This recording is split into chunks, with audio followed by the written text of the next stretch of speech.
They called it a hobby, a phase I'd outgrow. My family, the titans of the city's real estate scene, couldn't fathom why I, Zara Chin, would pour my savings and my soul into a small, independent bookstore and cafe. While they were busy erecting glass and steel monuments to commerce, I was curating shelves of stories and brewing coffee that warmed more than just the hands. "It's sweet," Zara, my sister, Anya, had purred, her voice as smooth and polished as the marble floors of their latest office tower. "But darling, adorable doesn't pay the bills. Not real bills, anyway." She air-kissed the air vaguely in my direction, already distracted by her phone, probably closing a deal worth more than my entire year's revenue.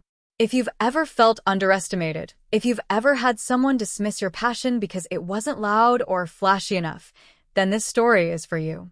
This is a story about believing in something small, about the quiet strength of community, and about the undeniable, sometimes surprising, power of karma.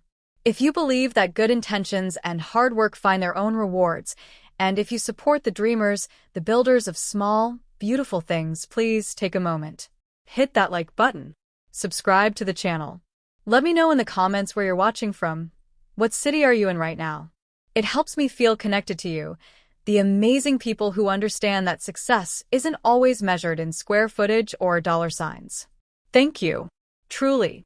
Your support means the world. My bookstore, the Storyteller's Nook, was nestled on a quiet, tree-lined street, a little haven of paper and possibility. It smelled of old books and fresh pastries, a scent I carefully cultivated. It was a stark contrast to the world my family inhabited, a world of boardrooms, blueprints, and the relentless pursuit of the next big deal. Our father, Mr. Chen, a man whose handshake could seal fortunes, saw my venture as a perplexing deviation. A bookstore, Zara? In this market? People buy books online now. You need to think bigger. Scalable. He'd paced the length of my small shop the one time he visited, his expensive shoes clicking impatiently on the worn wooden floorboards. He couldn't sit still, couldn't relax into the quiet atmosphere.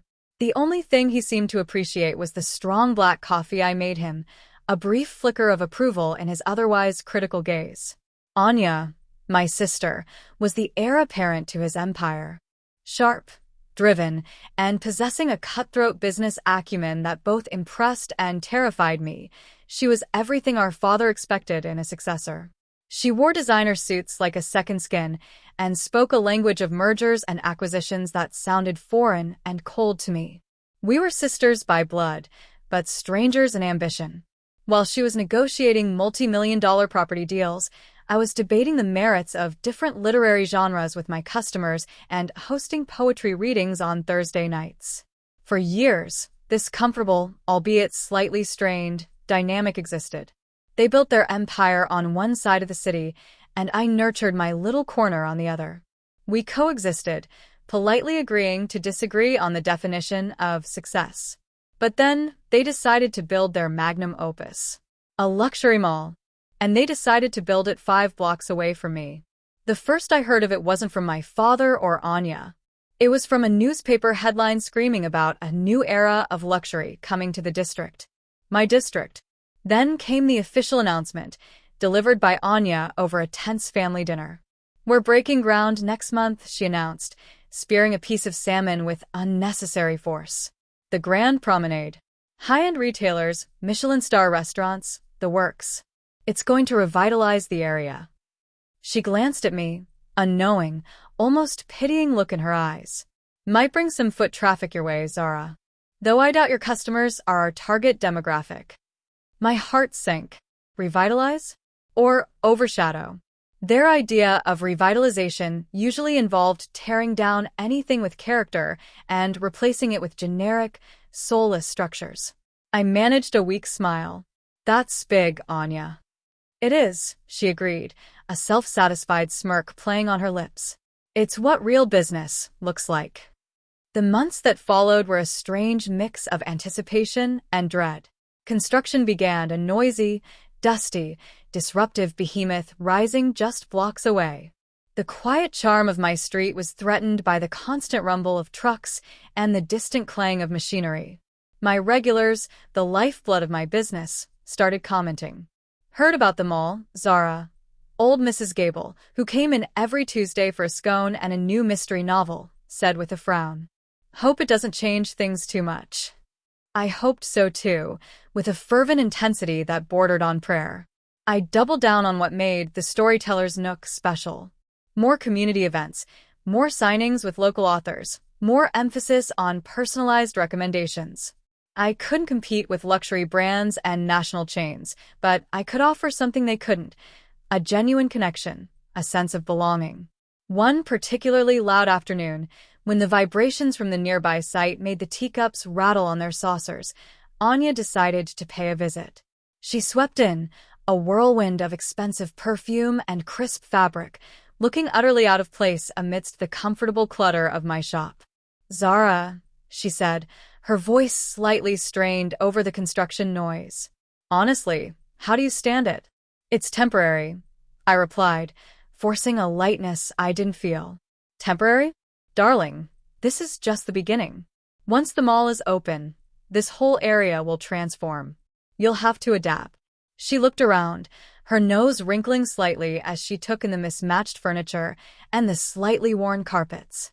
Perhaps, she continued, lowering her voice conspiratorially, it's time to think about a different kind of space.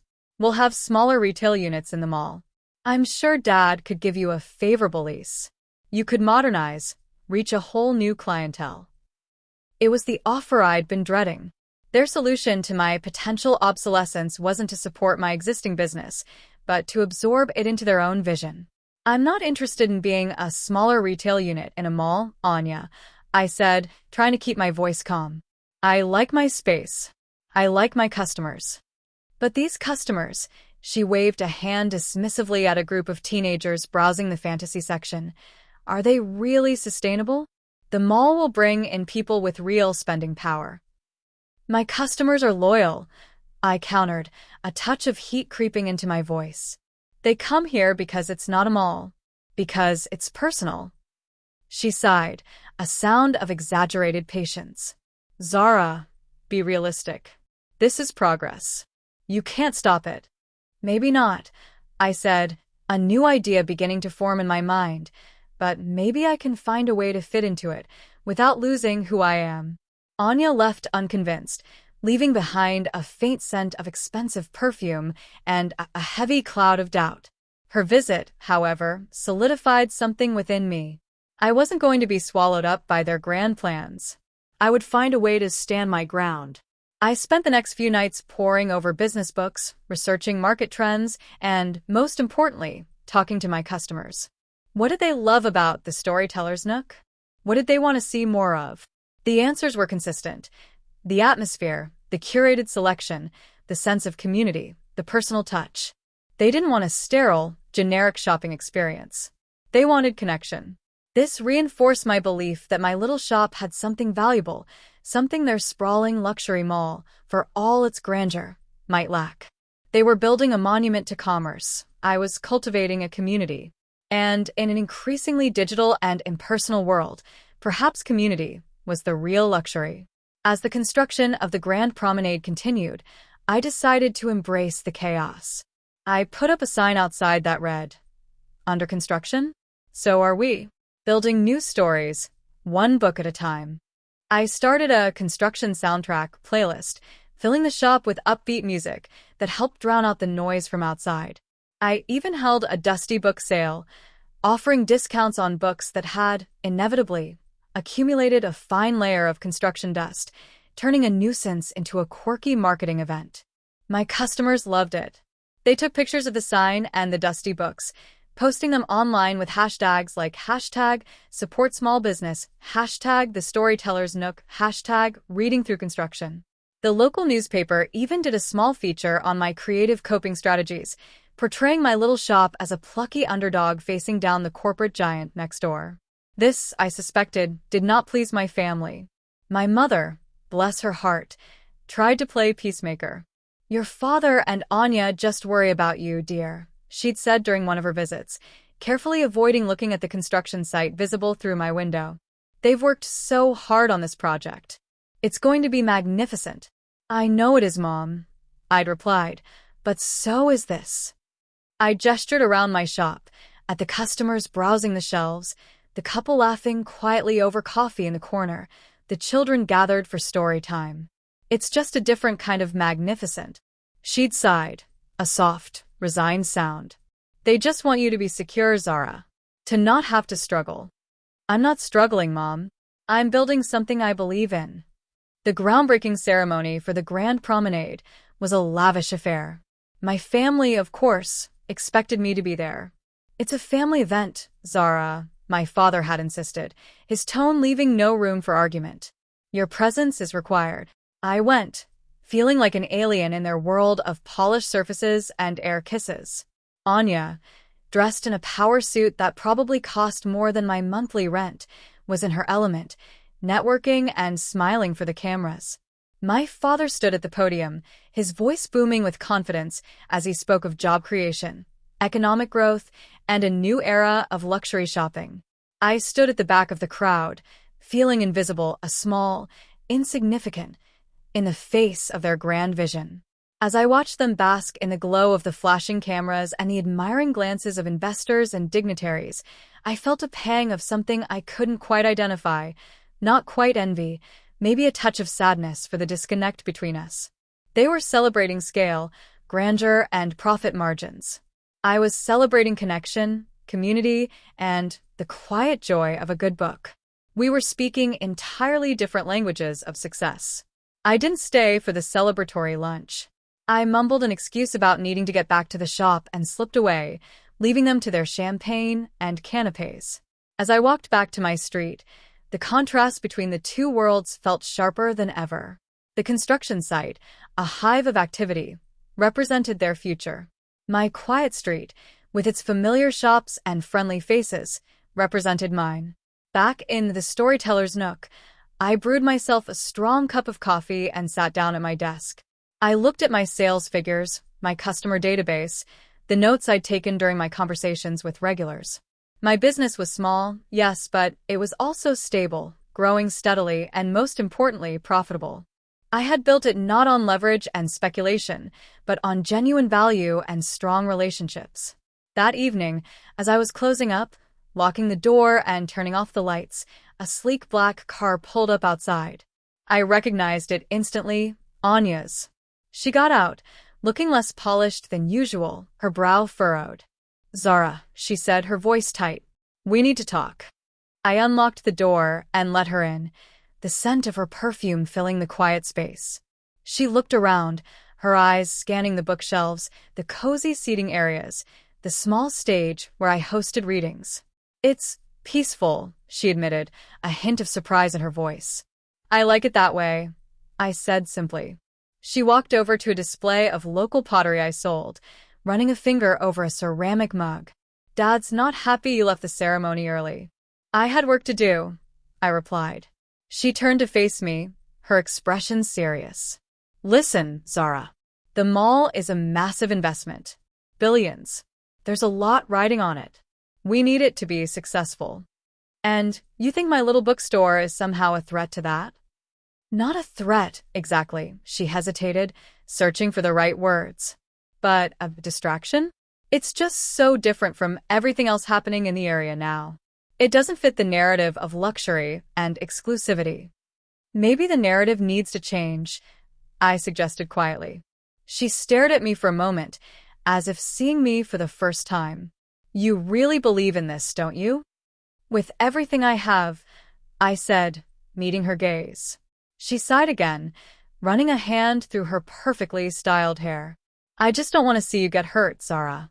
When the mall opens, it's going to be a game changer. Retail is evolving. You need to evolve with it. I am evolving, I said. Just not in the way you expect. Anya left, and I was left alone with my thoughts, the scent of her perfume slowly fading, replaced by the familiar, comforting smell of books.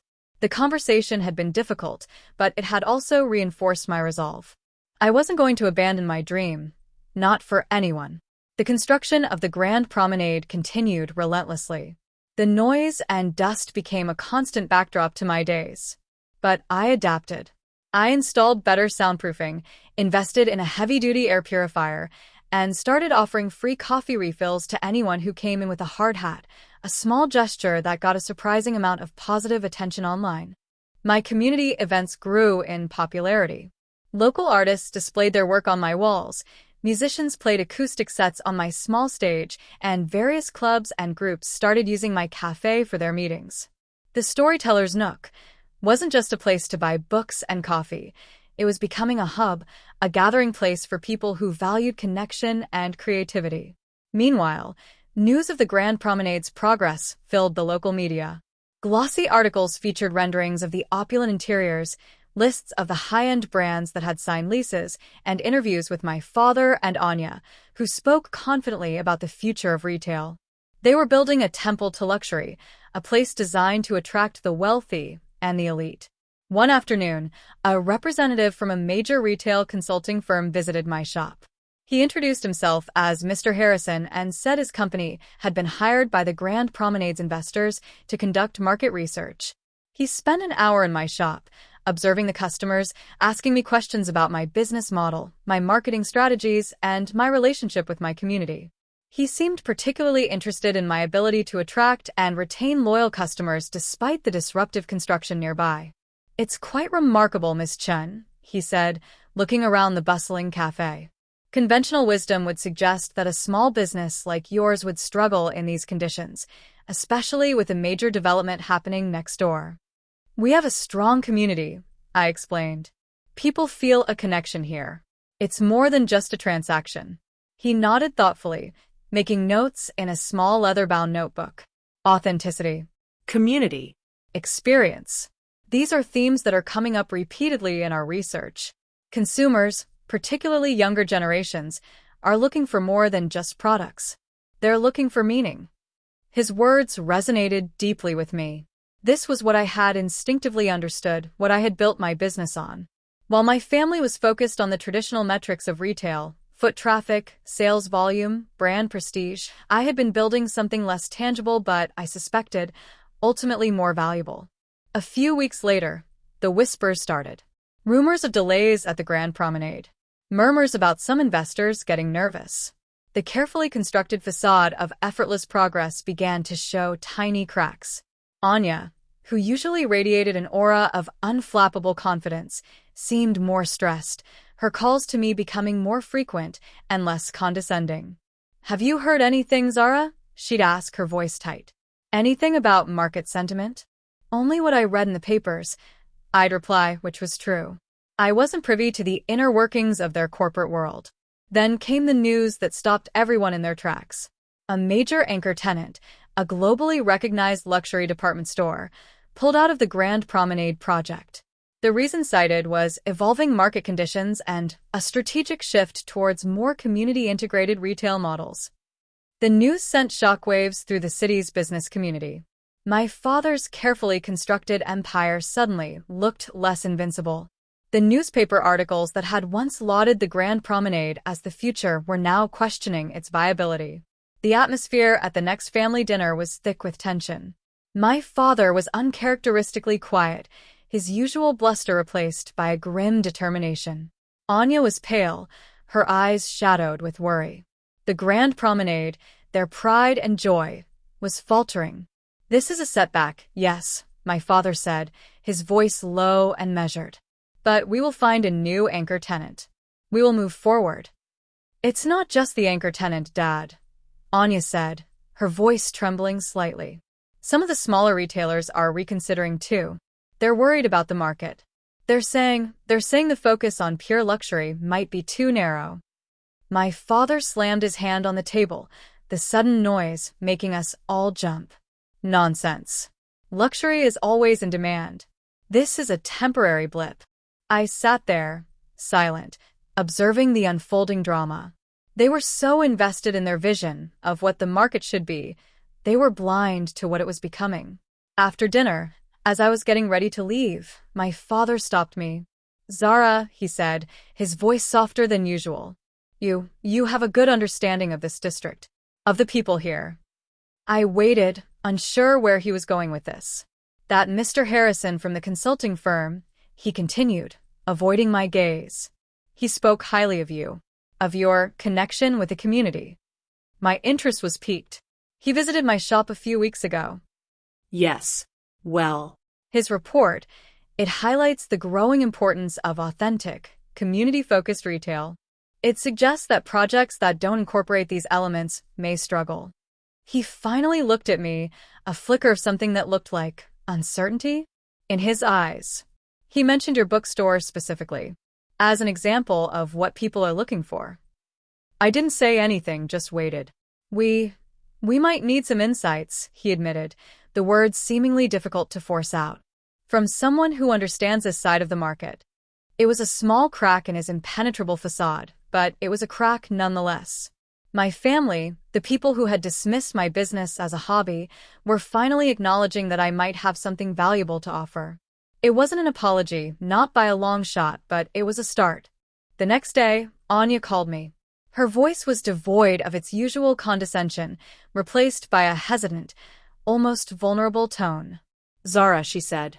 Dad told me he spoke to you. He did. I confirmed.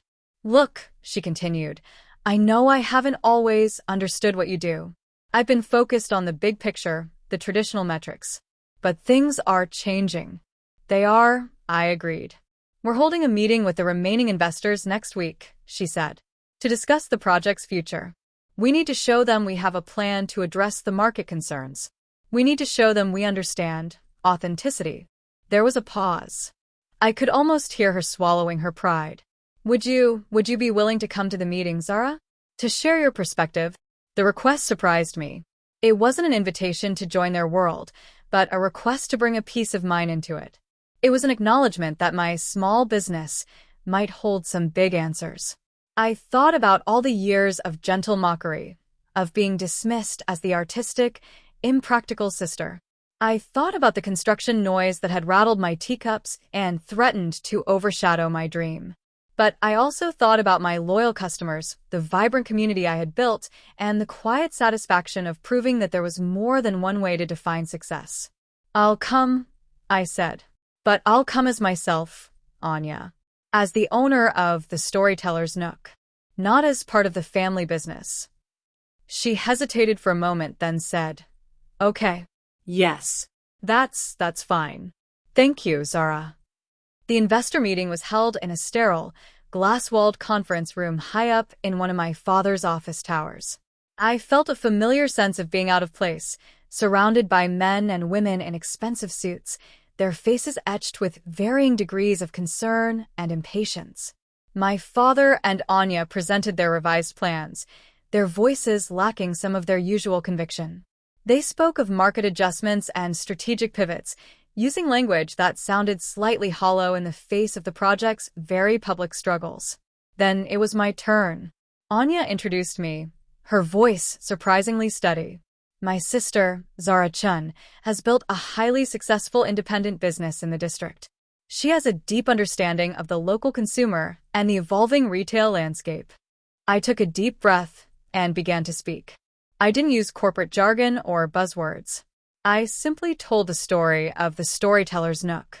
I spoke about the importance of community, about the desire for authentic experiences, about the value of personal connection in an increasingly digital world. I spoke about my customers, their loyalty, their feedback, and how they had shaped my business. I could see some of the investors shifting in their seats, their expressions slowly changing from skepticism to something that resembled interest. I talked about the power of a curated selection, the joy of discovering something unique, the feeling of belonging that a small, independent business could offer. I contrasted this with the impersonal nature of large, generic retail spaces. The market isn't rejecting luxury, I explained. It's rejecting just luxury. It's looking for luxury with soul, with character, with a connection to the community. I proposed an idea, something that had been taking shape in my mind over the past few months. What if the Grand Promenade wasn't just a luxury mall, but a hybrid space? A place that seamlessly integrated high-end retailers with local, Independent businesses? A place that offered not just products, but experiences? I spoke about creating curated marketplaces within the mall, dedicated spaces where local artisans and entrepreneurs could showcase their work. I spoke about incorporating community spaces, a performance area for local musicians and theater groups, workshops for creative skills, perhaps even a dedicated corner for independent bookstores and cafes, like mine. There was silence in the room when I finished. My father and Anya were looking at me with expressions I couldn't quite decipher, a mixture of surprise, perhaps even a hint of admiration. The investors exchanged glances, murmuring to each other. Then, a woman at the end of the table, a formidable-looking investor who hadn't spoken a word until then, leaned forward. "Miss Chun," she said, her voice sharp and intelligent. "That's compelling. It aligns with the trends we're seeing in other major cities. The question is, can it work on this scale? Can you truly integrate high luxury with local crafts?" "It requires a shift in mindset," I replied. "It's not about one replacing the other, but about finding synergy. It's about creating a richer, more layered experience for the consumer. It's about building a destination that offers something for everyone while retaining a sense of place and community." The meeting continued for a while longer, with more questions and discussions. I answered honestly, drawing on my 5 years of experience running my small business, my deep understanding of my customers, and my belief in the power of community.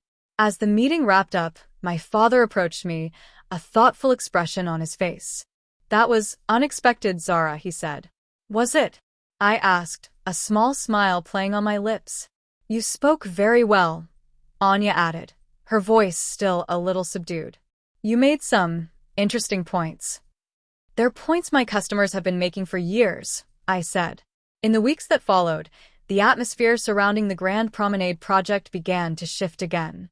The rumors of its demise faded, replaced by cautious optimism.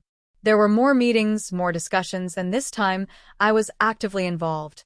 My father and Anya, to their credit, seemed genuinely open to exploring the hybrid concept. They brought in new consultants, architects, and urban planners, all tasked with figuring out how to integrate my vision into their massive development. It wasn't easy. There were disagreements, compromises, and moments of frustration. Some of the luxury brands were hesitant about being associated with local crafts. Some of the local artisans were wary of being swallowed up by a corporate giant. I found myself acting as a bridge between these two worlds, advocating for the needs of the small businesses while helping the larger players understand the value of authenticity and community integration. Anya, surprisingly, became my closest ally in this process. Having been on the front lines of the project's near collapse, she seemed to have gained a new perspective. She still had her sharp business mind, but she was now using it to find creative solutions that benefited both the large and small players. We spent hours together, poring over blueprints, discussing potential vendors, and debating design concepts. We were finally working together, not as rivals, but as partners. My father, watching this transformation, seemed to undergo a change as well. He spent less time in his imposing office and more time on the ground, visiting my shop, talking to my customers, and meeting with local business owners. He was starting to see the value in the things he had once dismissed. The new plan for the development, now tentatively renamed the District Commons, began to take shape. It wasn't the monolithic luxury mall originally envisioned. Instead, it was a collection of interconnected buildings, woven together with landscape walkways, public squares, and green spaces. My little bookstore, the Storyteller's Nook, would remain in its original location, but it would be seamlessly integrated into the new design, becoming a central anchor for a dedicated artisan alley featuring local shops, galleries, and cafes. The luxury brands that had remained committed to the project agreed to participate, but with modified concepts that embraced the new direction. High-end boutiques would sit alongside curated marketplaces, offering a unique blend of global luxury and local charm. There would be shared spaces for events, workshops, and community gatherings, designed to encourage interaction and connection. The investors, initially skeptical, were now enthusiastic. The market research was overwhelmingly positive, indicating a strong consumer demand for this type of hybrid development. The Artisan Alley concept, in particular, generated significant buzz, attracting interest from a wide range of local entrepreneurs and creative businesses. As the construction shifted from building a wall between my shop and their project to building bridges and connections, the atmosphere on my street began to change. The noise and dust were still there, but they were now accompanied by a sense of anticipation, a feeling that something exciting and positive was taking shape. One sunny afternoon, as I was arranging a new shipment of books, my father walked into my shop, a blueprint rolled up under his arm. He looked relaxed, his usual stern expression replaced by a thoughtful smile. "Zara," he said, "the permits for the district commons were approved this morning." "That's wonderful, Dad," I said, genuinely happy for him. He unrolled the blueprint on my counter, pointing to the section that showed my shop and the adjacent Artisan Alley. "Your little corner," he said, "became the inspiration for the entire project. We started with the idea of integrating your business, and it grew from there." I looked at the blueprint, at the detailed plans for the Artisan Alley, the community spaces, the integration of green areas. It was a far cry from the sterile, glass and steel box they had originally planned. "It's going to be beautiful," I said, my voice filled with emotion. "It is," he agreed. He paused for a moment, then said, "I was wrong, Zara. About your business. About what constitutes success." The words hung in the air between us, heavy with years of unspoken misunderstandings. It wasn't just an apology, it was an admission of a fundamental shift in perspective. "It's okay, Dad," I said, reaching out to touch his arm. "We learn, right?" He smiled, a genuine, warm smile that reached his eyes. "We do. And sometimes," he added, his gaze sweeping around my cozy shop, "we learn the most important lessons from the places we least expect." Anya joined us a few minutes later, looking tired but exhilarated. "Just came from a meeting with the marketing team," she said, her voice buzzing with energy. "They love the Artisan Alley concept. They think it's going to be a major draw." She looked at me, a smile spreading across her face. "You did this, Zara." "We did this," I corrected, looking from her to our father. "It took all of us." The construction of the district commons continued over the next year, but the energy surrounding it was entirely different. There was collaboration instead of conflict, excitement instead of dread.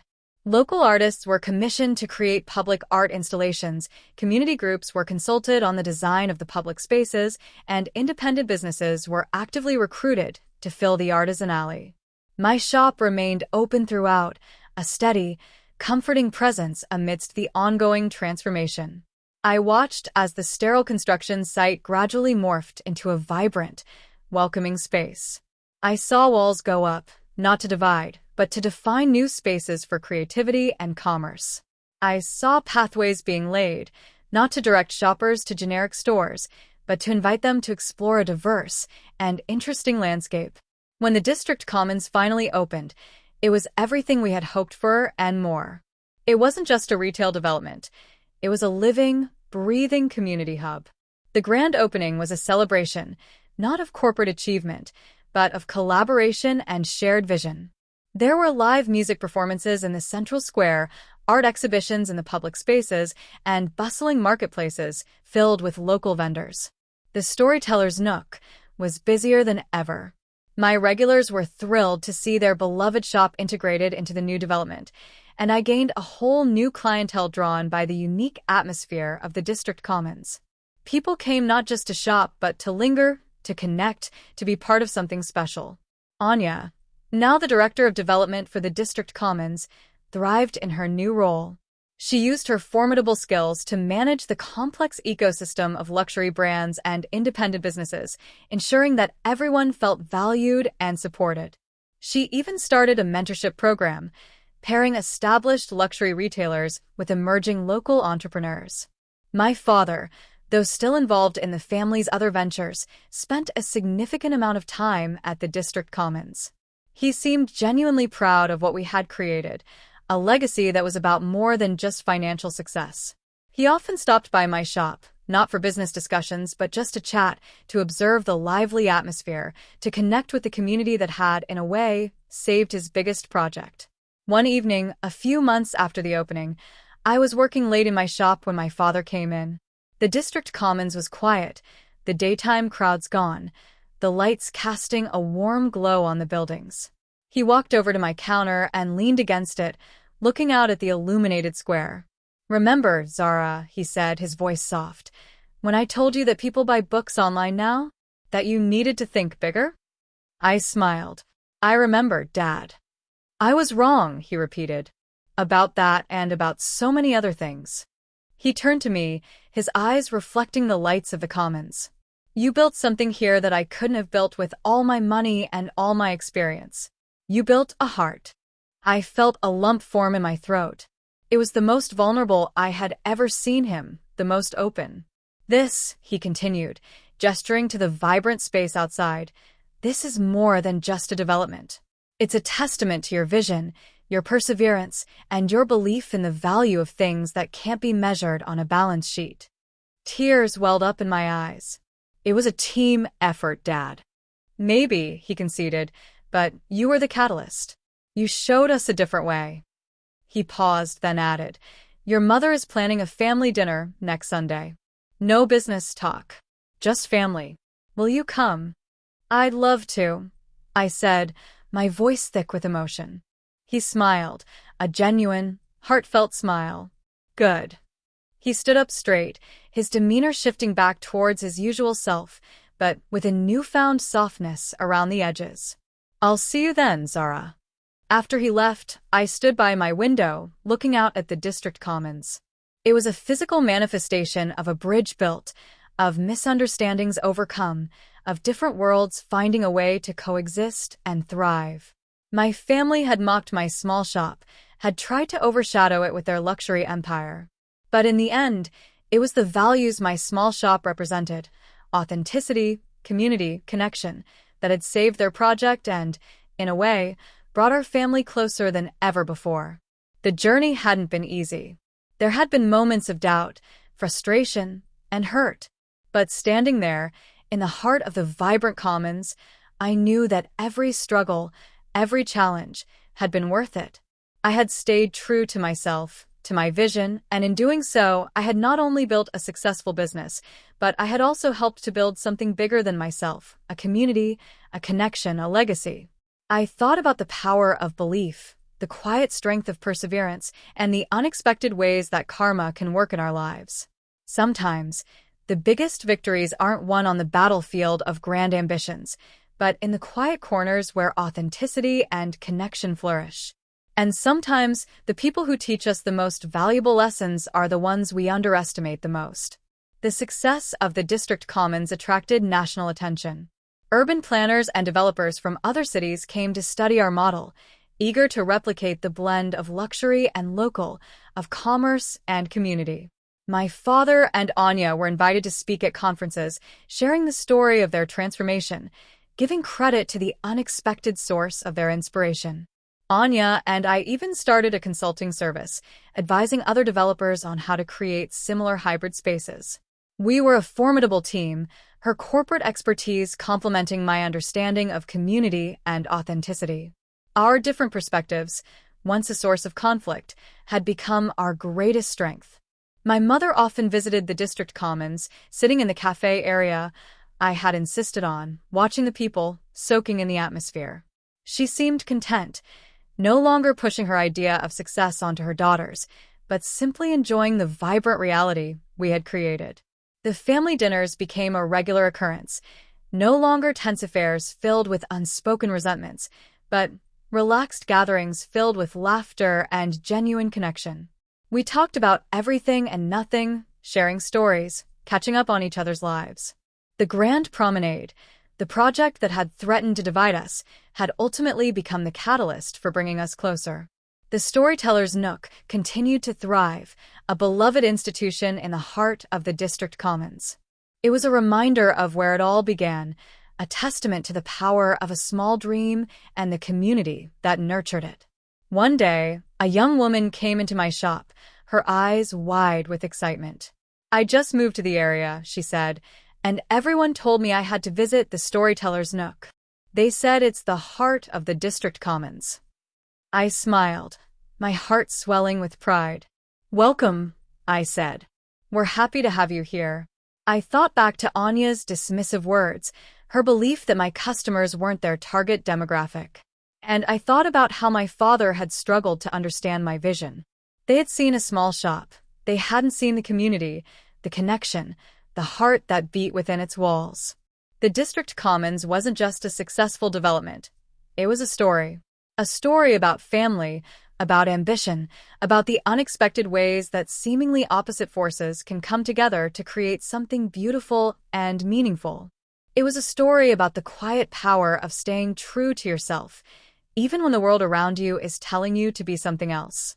And the best part? The story wasn't over.